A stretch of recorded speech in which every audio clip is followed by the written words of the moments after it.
stykker eller noget?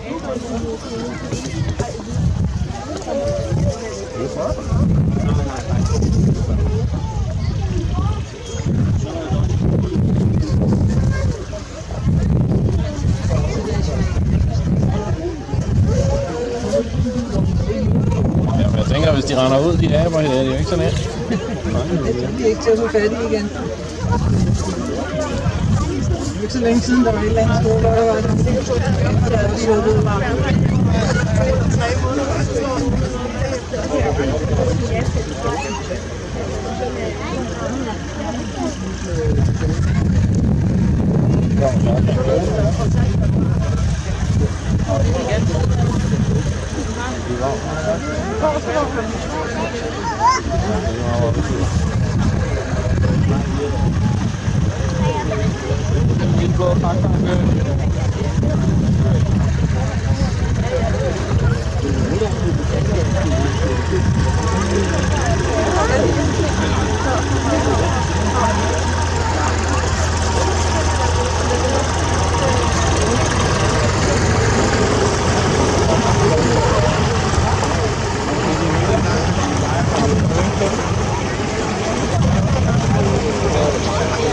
Ja, så trak den ind og hente en hel vogn fuld aber med.